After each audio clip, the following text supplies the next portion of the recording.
Cara Rintala sat across from detectives and said softly, I freaked out like I get cold, get cold. Her words were shaky, but rehearsed. The detective asked quietly, What do you think happened? That pause, those repeated "I don't knows," were more revealing than any confession. What the detective used next was cognitive dissonance theory in real time. When emotion and logic clash, the mind starts to leak truth. Cara tried to relive the discovery, to sound like a grieving wife, but her details betrayed her.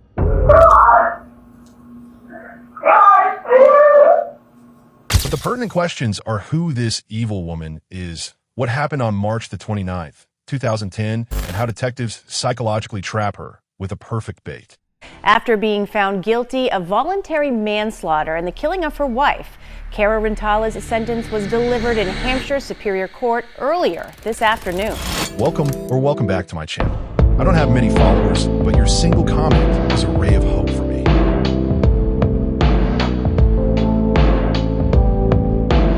It was a cold, gray afternoon on March 29th, 2010, in Granby, Massachusetts, when firefighters responded to a call from 18 Barton Street. Inside the dimly lit basement of a modest home, they found Cara Rintala sitting on the concrete floor, cradling the lifeless body of her wife, Anna Marie Cochran Rintala. Cara tearfully told first responders she had returned home with their young daughter to find Anna Marie cold and unresponsive. But the scene didn't add up. Paint splattered over the body, signs of strangulation, and a timeline that shifted with every retelling. So, the cops brought her in for interrogation, and today, we will focus on the psychological elements of this interrogation.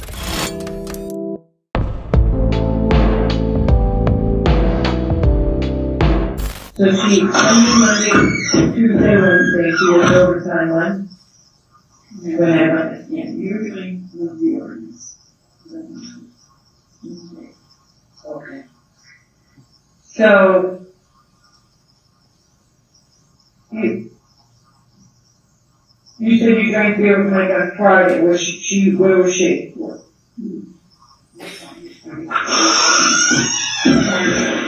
Last night was Sunday night, yeah. Okay.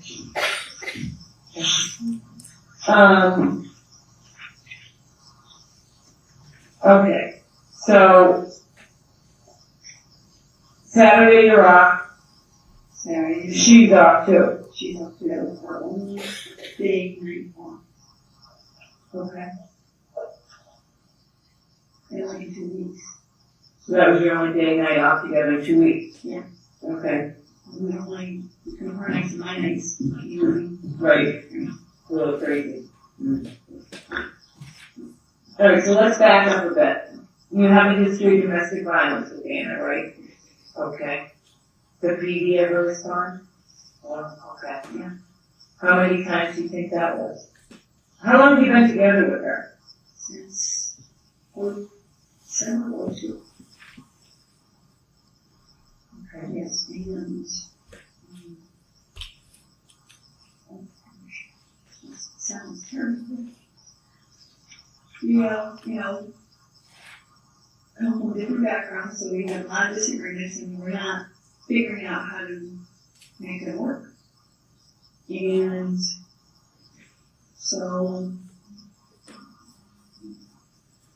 we were very stressed. I didn't want to get married. I didn't want to get married because, to me, if you're committed to somebody, you're committed. I mean, you're going to know you're committed. I didn't need the paper, and so it was very stressful. This is just, to give you a background of how we think. I mean, that's fine, okay? But I used to always be like, okay, my way, since I didn't want to get married. And he said, that would be one of our main arguments, because I was given that, just like she doesn't want to get. At the beginning of the interview, detectives speak in calm, conversational tones, asking Cara about her work schedule, daily routines, and relationship history. This is a deliberate use of rapport-based interviewing, where building familiarity reduces defensive resistance. The tactic relies on social exchange theory, Thibault and Kelly, 1959, The idea that people are more likely to disclose personal or incriminating information when they feel the exchange is mutually respectful or emotionally rewarding.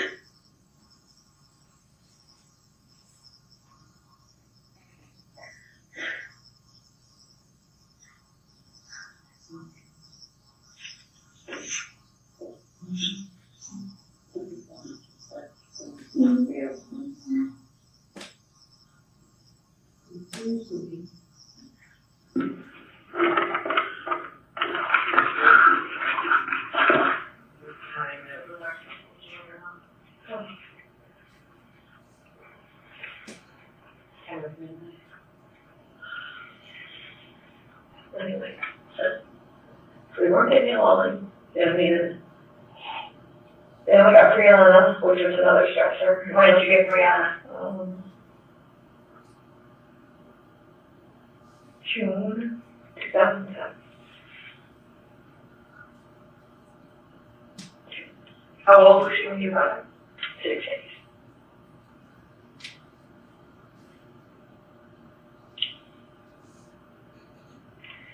So of course, it was just very stressful. He didn't want to work. All of a sudden, she didn't want to work. And I knew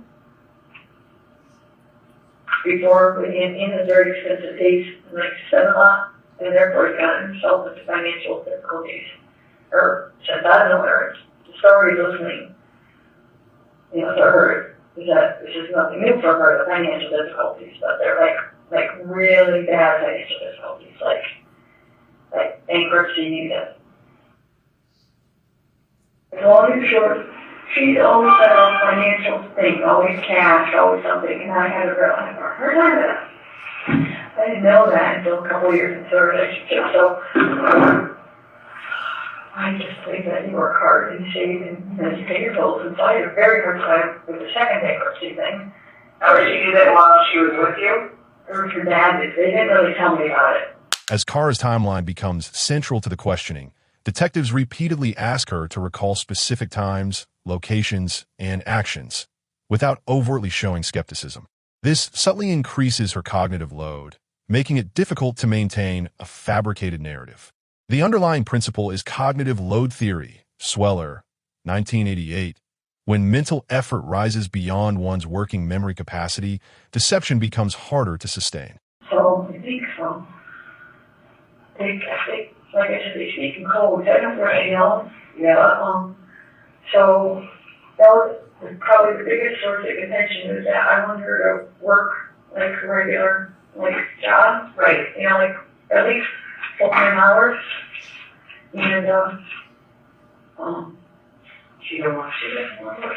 So we would argue, and I was trying to take care of everything, and I tired, I guess, working overtime and trying to make ends meet and pay for all of us. And that was probably, that was another source of contention. And then we had this incident in October. We used to push each other. We did. We'd argue and it would get physical, absolutely. And I know Angel doesn't. I can honestly say it was definitely back and forth, you know what I mean? Well, all of a sudden we have Brianna, and the arguing was getting out of control, and there was an incident at the house at the stove, and we had been saying that we need to have counseling to learn how to talk to each other. I was told Brianna, I want to make her groceries. I'll never forget this. This was before this. How long ago was this? October. I'm not sure.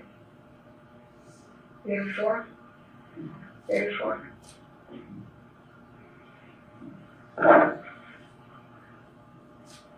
October, or late. When Kara admits the relationship sometimes got physical, detectives don't react with moral judgment. They nod slightly, almost normalizing the statement.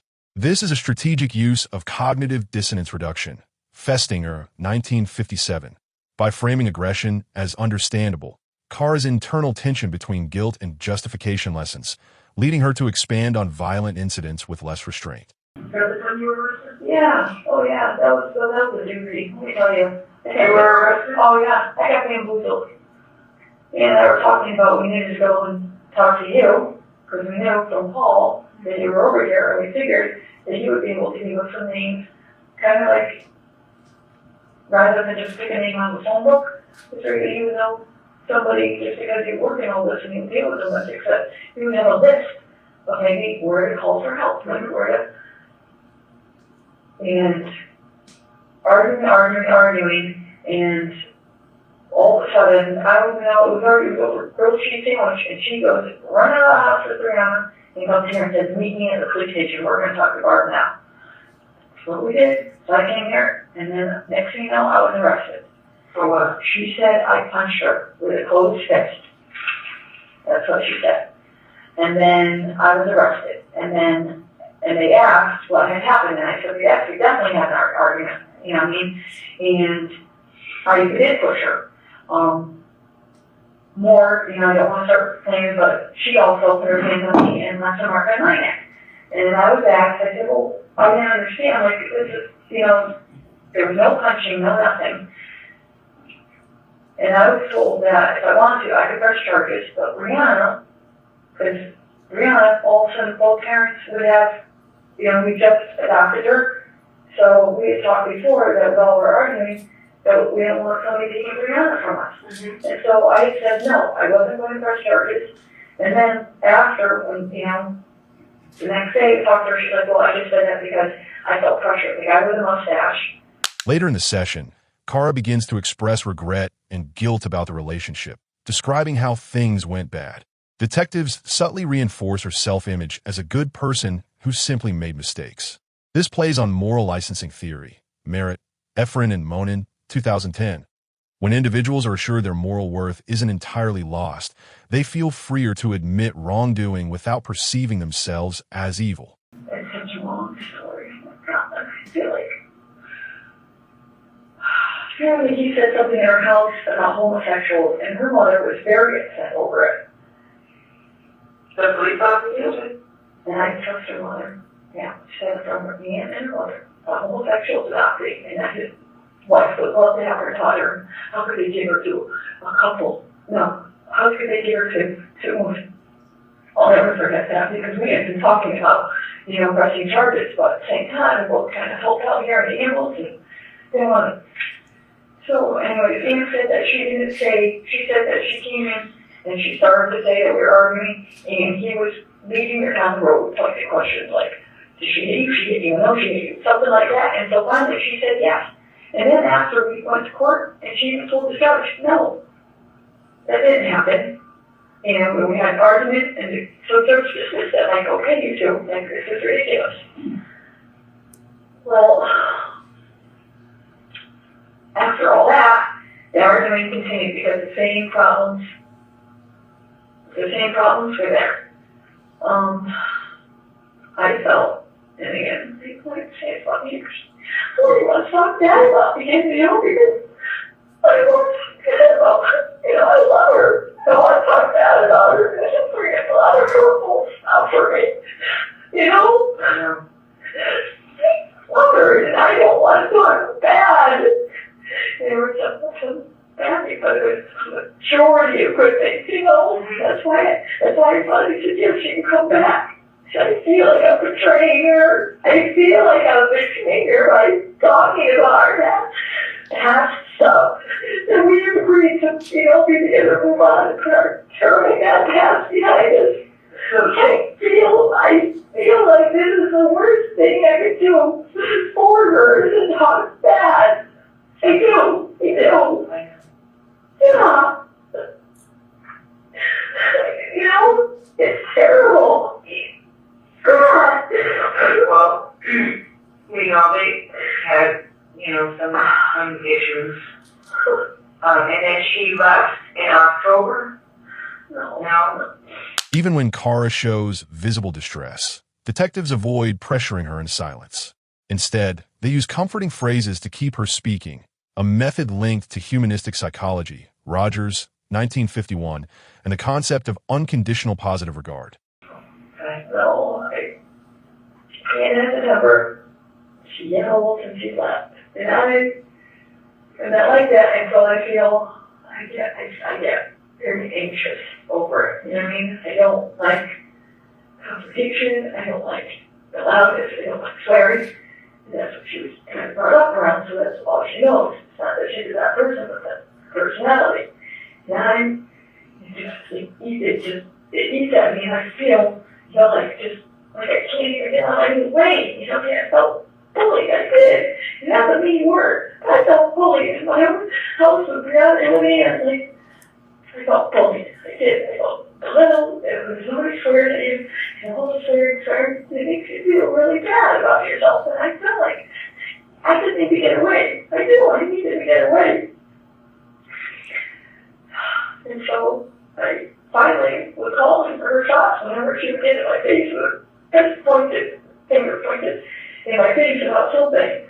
I would just back up, and finally I called, and hold on, once they came back, and went through these guys, and went to get her restraining order. And when she found out, because she said you guys told her right away that I wanted to get a restraining order, she flew in her van and passed me at Center Grammy, and got there first. They put a restraining order on me. Now, mind you, nothing had happened that I was one, I didn't do anything. I didn't yell, nothing. I was holding Prima, And it's, when was that? Early on maybe.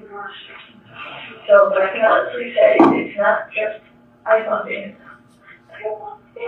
do this stuff. I love her, she's mostly good. We all have bad stuff, God,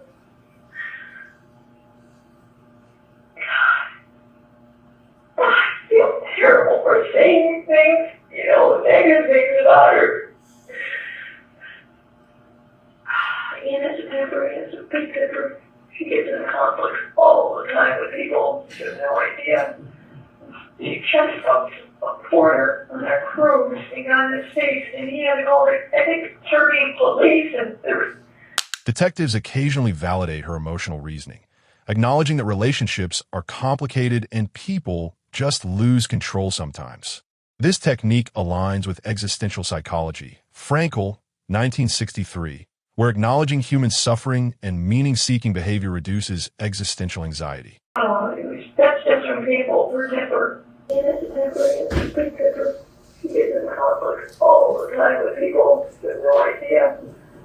She chest bumped a porter on our cruise and got in his face, and he had to call it, I think, Serbian police, and there was, that's just from people. We're temper.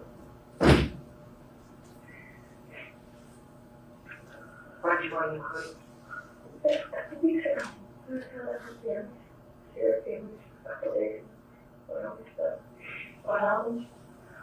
She even told her aunt about it. She was kind of laughing around. She said to me, what's up? I'm like, it was scary. It was really scary. And her aunt was in the Bahamas? What? Her aunt, my aunt.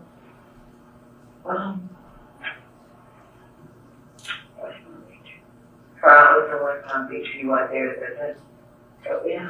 And then you did a cruise. Yeah, it was in Miami. Went across 4 days.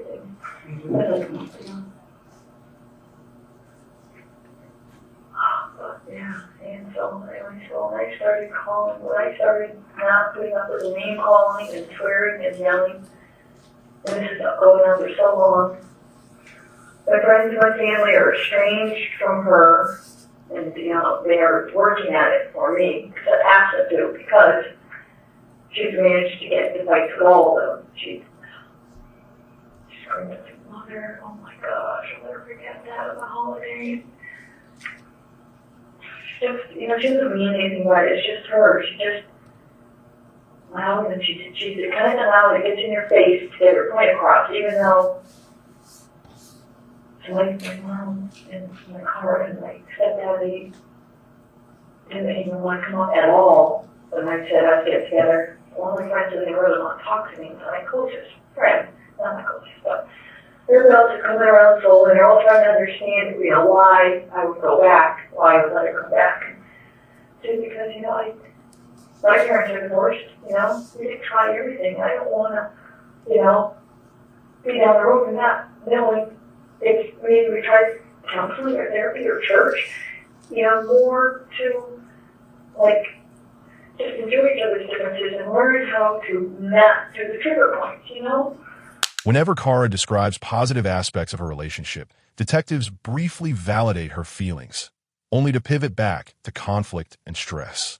This alternation primes emotional confusion, leveraging cognitive appraisal theory, Lazarus, 1991. Emotions arise from how one interprets events. Since we got back, I have not gone out with my friends. Did you go back for vacation? No, since we got back together. Oh, remember. We're busy, but I really made, a conscious effort. Okay, really bothers her. Maybe I'll face it out. I haven't gotten together with him. And Mike, this is the first time I've gotten together with Mike by myself. Since summer, maybe? Maybe fall. I work with him. So he's just like me. He's sitting in a t-shirt girl. He really should. I love the best. He's married. Straight. Okay. I don't like it starts, so it's not like that. Right. But and it doesn't, I got to tell him like last night, Mike said to me during the week, hey, why don't I was show up Sunday night with schedule with beers? We got beers with me? I'm like, yeah, he goes, we're going to plan. I'm like, no, because he's still kind of funky. He goes, well, if I decide, maybe I'll come over. It's something he was saying at work, and I'm like, yeah, we're broken. And I didn't say anything. I'm like, yeah, no. And so I did not make plans with him. We didn't make plans, so he kind of threw it out like, ha. But I didn't think anything about it. Well, sure enough, Sunday, after she leaves work, he shows up at the door with some beer. And I'm like, this is the best thing. So we were sitting in the living room, chatting, and he called. And so I was learning the hard way that if you don't tell her right up front, she thinks you're doing something bad. It's totally fine. There's nothing wrong with it, nothing bad about it. I said right away, weeks here. And then that's all I said. And then the times that she was so mad. I don't trust you. You do things behind my back. I'm like, but it's like,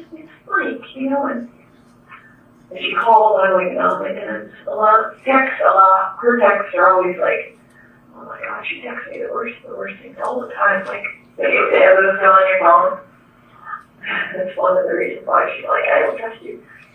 I don't trust my texting because I don't like to read stuff like that. And then I am like, I'm not a techie. I just have this thing, so I like to have it nice and clean, So you deleted everything off of it? I always delete all my calls.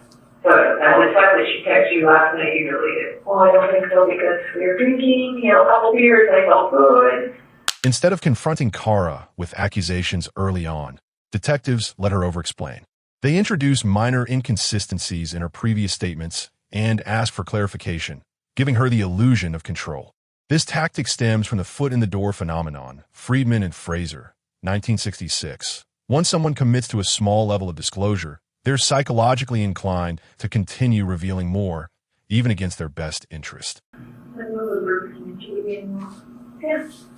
Sure, almost across from down. Down 45th Street. Oh, okay, so that's, that one's fairly new. Yeah.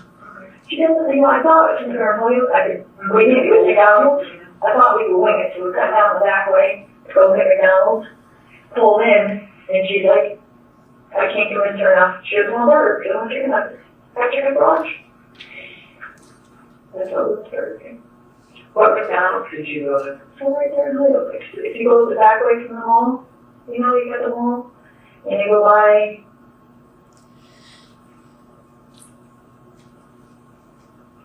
for Providence. Yeah. Pops you out to Route 5. And you go and you left. 40 came right, and McDonald's is right there. They got the big place center. Big place. So you don't take a left, like going back to Providence, you take a right, going to West Springfield? No, take a left. You left, go back Providence? No, you pop out between Providence and Kmart. Oh, okay. You possibly do that. You know, you take a left, like you go back to, take a left, like you go back to Kmart? Yeah. Okay. And that McDonald's is right there, right on the side. Yeah. Did you go to the drive-thru with McDonald's? No, we pulled in, and we're stopping. What do you want? What do you want? What do you want? Don't want mac and cheese. So, go on. Went home, you know, and then I go Route 5, and take a right on, I take it back, that's what we did. So we're driving now, we haven't even gone grocery shopping yet. So we really rely on why, because it's more expensive than Stop and Shop. Stop and Shop is the only carrier of Fragments. They're called salmon rights. They're pretzels in the yellow bag. Nobody else carries them. When I say nobody, I mean nobody. I check around. And they just buy them. Near the end of the session, the detectives subtly imply that the truth is already known, that the evidence will eventually speak for itself. This creates psychological anchoring, where Kara's perception of reality starts gravitating toward their framing. The basis lies in the anchoring heuristic, Tversky and Kahneman, 1974. Once an idea, like guilt or discovery, is mentally planted, all subsequent reasoning or denial orbits around that reference point. When I say nobody, I mean nobody. I check around. And they just buy them, 2, 3, 4 at a time. So that's why we went to Stop and Shop. We got Stop and Shop. And she's so hungry. Where's Stop and Shop in Horseshoe? On Lincoln Street? Okay. Well, we go Route 5. Yeah. And we take a right. And then do one way, go down. And left into School Street, to the Elwood. And then we go quick left, right to the hill, it's right there. So it's Lincoln Street. Oh, so we got in there and those were water cheese. Now, started to get cranky again, so we ate banana. So, nice. Feel that she ate it. We went on. We got grocery supper tomorrow. We were shooting juice. Do you remember what time that was? I use my debit card for everything. You probably find out. Never cash. Should I say that? Very rarely have cash. Okay. So you went to Stop and Shop? Yeah. Oh, okay.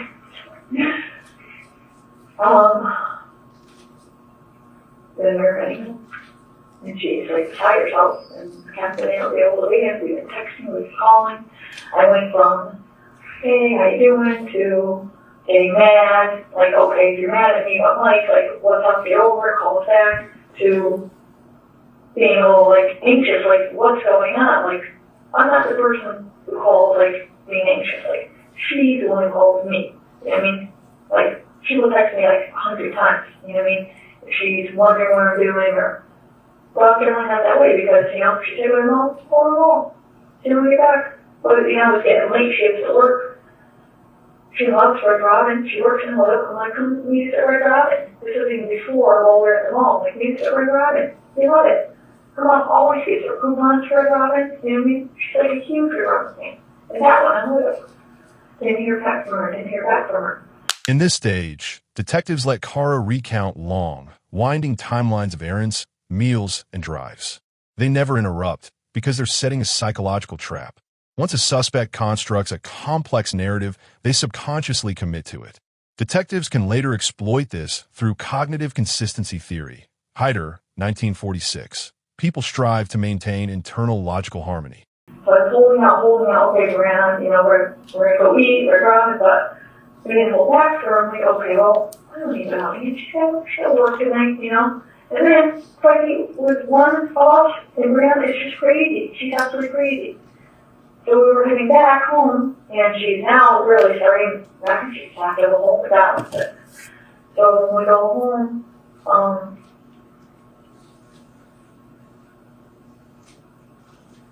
the road that we're going to crazy on, I don't know, take a right on 33, Third Green. whatever. Did she use the car? Hot, too hot. She's, so I hear him trying to drive, and next thing up, she had a couple lights.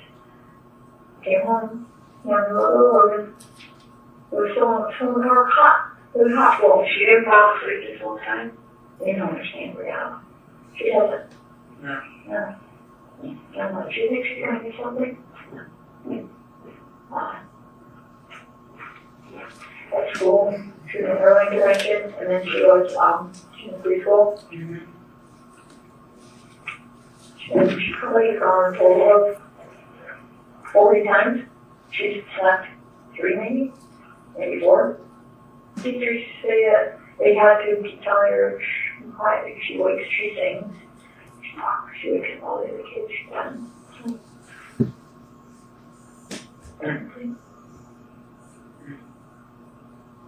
I'm the worst one to do because he was like started at 7:30. And I so bad, I'm like, but I only take an hour back. It's very slow and methodical, and she wants a snack. Like you need 30 she goes to bed, but she sleeps completely through, 9 hours. Mm-hmm.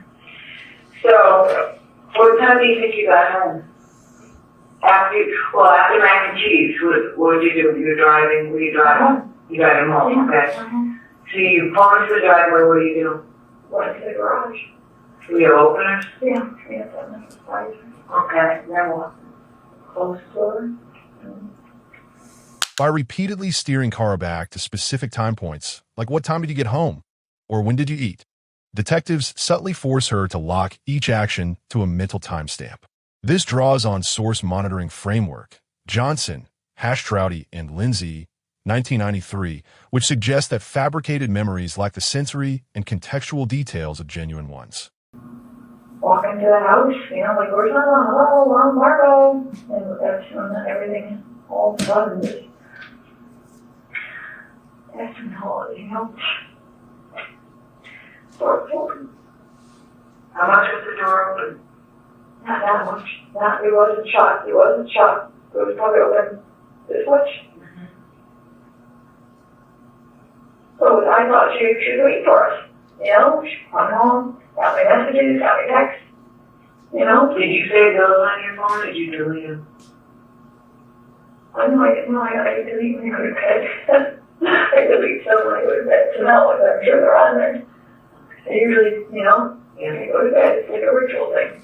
On the work, neat, tidy. Where is that?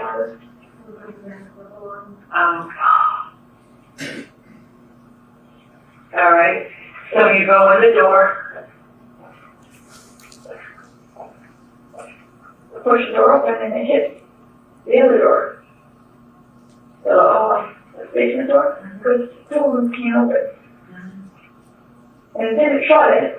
So they opened it up, opened it, we're smuggling in. And then it shut all the way. So we're down in Marco waiting for the Apollo. And we're all ready to the bedroom, but police are missing her. Where is she? And she was in there. Shop, we're like, okay. So we came on the kitchen, Marco, and that's when we said downstairs.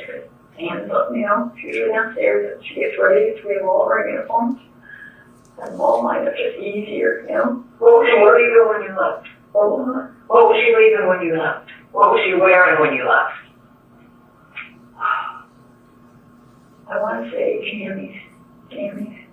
Like, usually, they never wears jeans.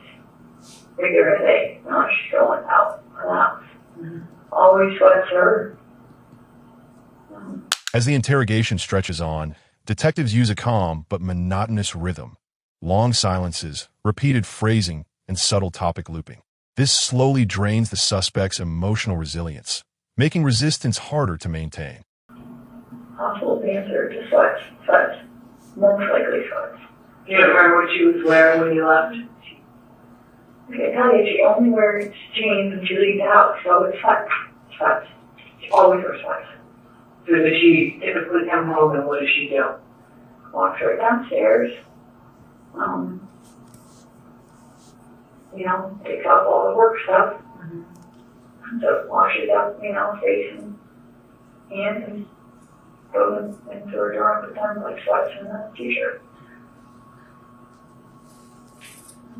So the clothes are down there that she would wear? If she wore them the day before and they weren't dirty, she leaves them up. It's like you know what I mean? So they might have been, I don't know. At that point, I don't know.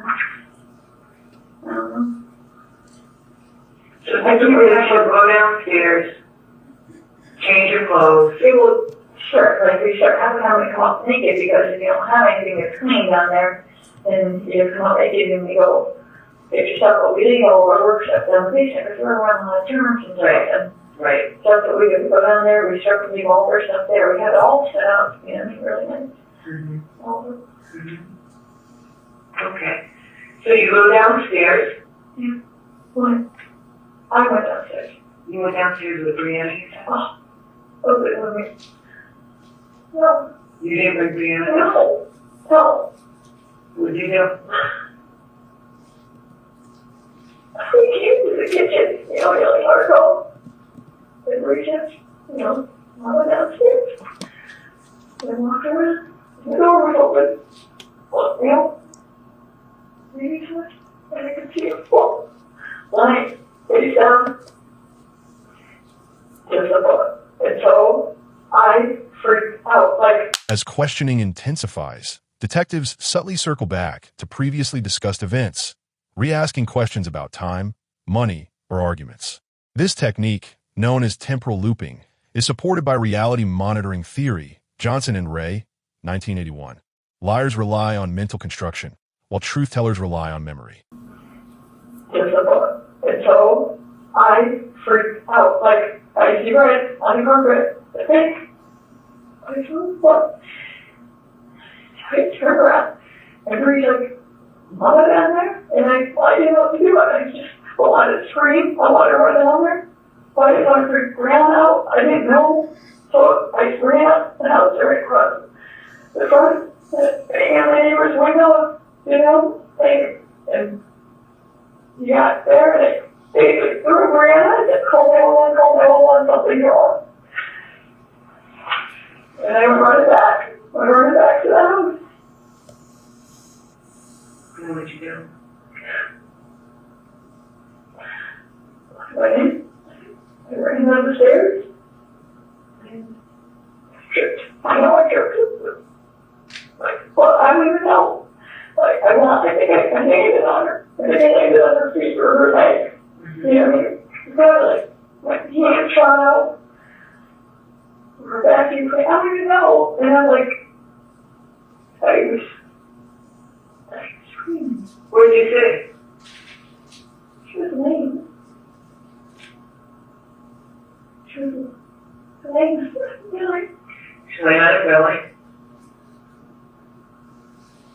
She's laying on her belly, not moving.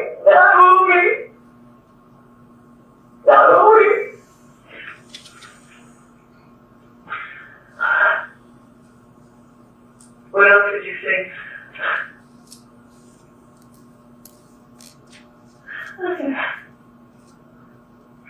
I wanted to turn her over, you know. I don't know. Did you turn her over? I did. Yeah. I wanted to turn her over, you know, she was cold. She was cold. What time did you leave? Where? What time did you leave the house? Do you remember? Good afternoon. What do you think happened? What do you think happened? No, that's just it.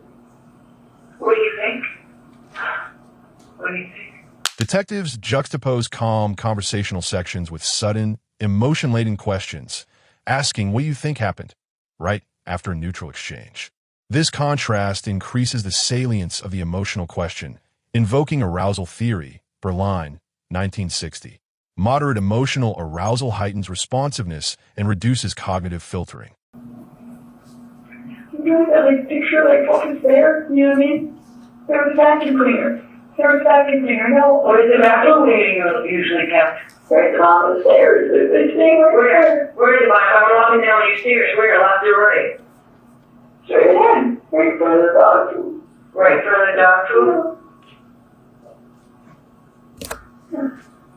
Right in front of the dog food. It's right there at the bottom of the stairs. They stand there. That's where we leave them. And that's what you tripped over, you think?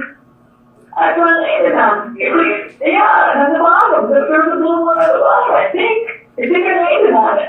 It was by her feet. Okay.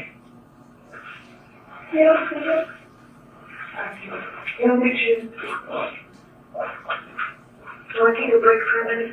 No, Want a glass of water? No, but I feel like I'm very upset. Oh, I understand you're very upset. There's no doubt in my mind. I feel like you're pointing your questions at me like I had something to do with it. Well, I don't think I've pointed my questions at all like that. I'm asking you what you saw, but you're the last one that saw her live. I know. You're the one that said that, it's kind of been tumultuous. You're the one that said that you've been fighting all night and all day. Well, I'm not fighting, just I'm not seeing me. Yeah, I'm with you. So, come sit over here. What do you think? No. So, you're the last one that saw her. You're the one that called 911. No, I didn't. Well, you had to make a call 911. Yeah. You said earlier that this fight, that you had a fight before, but not like today's fight. So I just don't know. What do you mean, not like today's fight? That's what you said, not like this. You said, you had a fight before, I think the time with the grilled cheese, but not like today's fight. Oh, yeah, no, the grilled cheese was before. Right. That was before there. We don't fight like that at all anymore. We don't fight like that at all anymore. Ours is more, we agree, you state your point, and then you agree to disagree or you ask for a timeout. We got. Well, I don't think she subscribes to those rules. Detectives repeatedly reassure Kara that they're just clarifying details, not accusing her. This cyclical reassurance functions to keep her emotionally balanced enough to continue speaking. It's rooted in attachment theory, Bowlby, 1969. When anxiety rises, humans seek security from perceived authority figures. What you told me. No, she got her at the timeout tonight because I feel like, because she'll take time out, like it's not fair when she puts the time out in. So I feel like I was infertile, and then, so I'm not as good at getting time. I'm not as good at getting, time out like she has been, but no, we don't. As far as arguing, it's not crazy the way it used to be. Before there was no end. Now it's kind of like, okay, you feel your way, and you put yourself in the other person's shoes, and you're supposed to, experience what they would be experiencing. So, it's upset. Before I'd be like, you're upset, you'll get over it. But now, it's kind of like, all right, you're upset, and I should recognize you're upset, and I can do all my power to explain to you why you shouldn't be upset. But I also, don't want to stop, having a life, So it's quite different now. Yeah. Well, she kind of stopped you from having a life. I've chosen that. There you have. That's not her. That's not her. She didn't do that to me. I'm doing it. I need to learn more how to handle how she would feel. Because she works through a lot of stuff inside. She gets very upset. She gets very upset if I go out. And she doesn't know how to calm herself, I think. Mm-hmm. So she needs a constant reinforcement. And so half the battle is me learning how to give her some reassurance, but at the same time holding strong to what I want to do. I'm not doing anything bad, not by any means, not like that at all. Mm-hmm. But before it would be like, okay, you deal with it, it's your problem. Now I'm like the therapy that doesn't help our communication. Right. So we've gotten a lot better, So now I let her rattle off. And I'll come back with, something not as, heightened, but more just level tone, try to explain, Midway through the discussion, the detectives slowly stop offering comforting affirmations. The tone grows colder, more procedural. This sudden shift withdraws emotional safety, creating mild panic in a suspect accustomed to empathy. It's grounded in operant conditioning, Skinner, 1953. So it is quite different. And then she calms down on her own. See, that's the whole point. That's completely different. This time around with her after therapy. Before she would calm down, probably because I gave in. But now she calms down on her own. So whether she realizes that I'm not backing down from my decision or that it's not getting anywhere. I don't know. I don't know what it is, but So when you go downstairs, so we have the clothes that you were wearing, correct? And there was blood on those clothes? I don't know. You don't know, okay. Did you lost your shoes? Do you remember how you lost your shoes? How?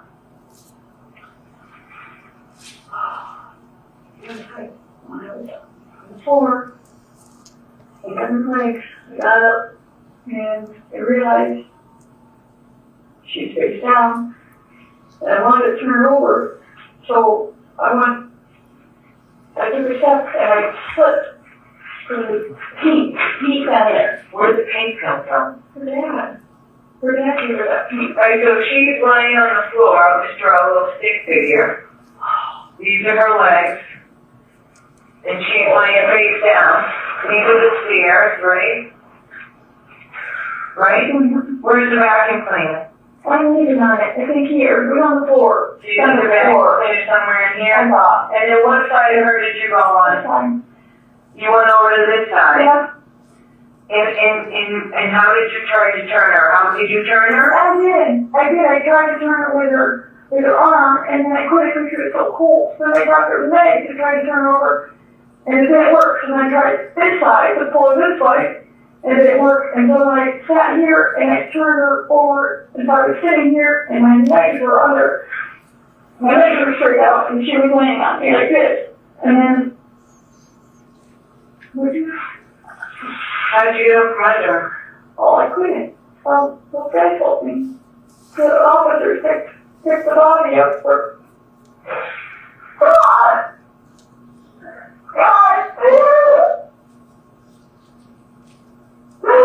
Oh, that's hard. As the detectives revisit physical elements, the paint, the vacuum cleaner, the basement layout, they shift Kara's mind from abstract storytelling to concrete reality. This is a subtle use of grounded cognition theory, Barcelau, 2008. Recalling sensory and spatial details activates embodied memory, making fabricated stories harder to sustain because they lack corresponding sensory grounding. Oh, gosh. Boy, my head is falling off. Oh.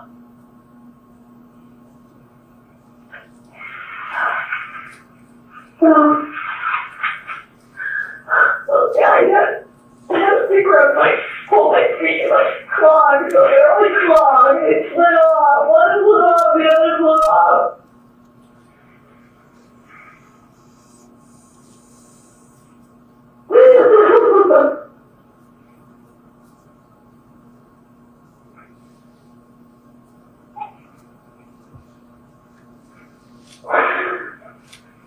Where was the paint?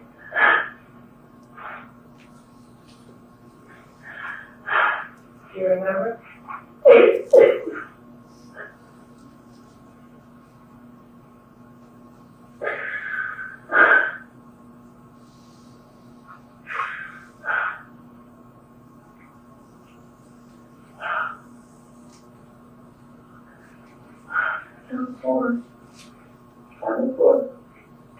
We had all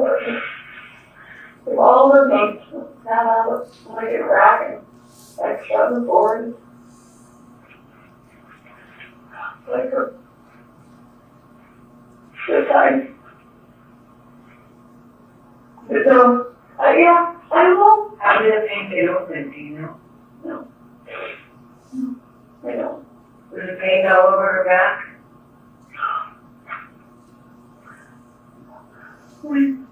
I Before you rolled her over?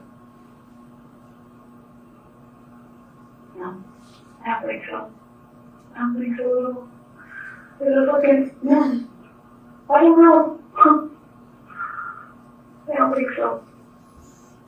I don't know what I want. I was there and I can't. I'm trying. It's like scary. It happened so fast. You know, I can think, like I know, I think I saw, like, what I could, but I don't feel like, oh, it's, I don't know. What time would she get ready for work? The detectives never shout or accuse. Instead, they softly repeat Kara's own words. So she was cold when you found her, or you said she wasn't wearing pants? In a tone of mild curiosity. This method exploits schema incongruity theory, Bartlett, 1932. When new information doesn't fit with an established mental schema, the mind experiences discomfort and rushes to adjust the story. I think we were going in early or something or not. Was she going in early? They discussed each other and What time did you, where's her phone? oh, they should say that. When I walked in, told her it was in bed. It was in bed. Her phone's in her bed? Who was in our bed? Okay. So, do you think, why would she have been down cellar? And for laundry not see, maybe she was going to go back. You know, I don't know. Bree wasn't there. Maybe she was planning on, I don't know. Why would she have the paint down, do you think? I don't know. You don't know. So, after, I shouldn't say that, huh? She's been asking me to paint the ceiling in the kitchen before Bree's birthday. But I can't see her doing that. I don't see her doing that. was that ceiling paint? Yeah. It was pink, wasn't it? Yeah, they do that on purpose. Because when you paint it on, you see where you hit. When it dries, the paint goes away. Your dad covered that. You got this sledge, too. Let me know that there's 2 spots in the kitchen still working on. She's been asking me to get done before Brandon's birthday, but it's not till May. You know, birthday's not till end of May. So, well, let's say, what time did she work tonight? Was she supposed to work tonight? She normally goes in at short shift, 8 p to 8 a. Well, what time would she get ready? It all depends on if she already has an arrangement to go in early, or if you show up early and you get the other person to leave, she makes overtime. So that's what she did last night. Somebody's calling her going early, and she said she couldn't, or she would if she could, or she'll try and get there like half hour, 45 minutes early, so anybody leaves, because then that she winds up making another half hour. Well, if you do that over the whole shift, I mean, you have 4 or 5 hours of overtime right there for a whole week. Mm-hmm. When detectives mention the victim's personality, she was very strong-willed, right? They indirectly remind Kara of the moral weight of her actions without stating it outright. This activates self-discrepancy theory, Higgins, 1987. Tension between one's actual self, what she did, and ideal self, who she wants to be, creates psychological discomfort. They all text each other like crazy, like the whole office. So, your memory is that, or you think she was wearing sweats when you left? I know she wasn't wearing jeans, because she doesn't wear jeans unless she's leaving the house. She always wears pajamas or sweats. What are pajamas? Like hospital pants. Pajamas or sweats. Aren't those what she wears to work? Wears to work? No? No, we wear dark blues. Oh, okay. You know, the pocket pants. Yes. Our uniforms are all hanging. You know what I mean? I didn't see that. Did she have a t-shirt on? Does she usually wear a t-shirt? She was a t-shirt during the day. She's very warm-blooded. Right. So there wouldn't be any, why would she just have a bra on, you know? Maybe she, I don't know. I don't know. Maybe she was going down to the laundry. Maybe, I don't know. Maybe she had them on. I don't know. I thought she had one on. Had what on? I don't know. So she had a t-shirt on. I don't know. I'm not quite sure.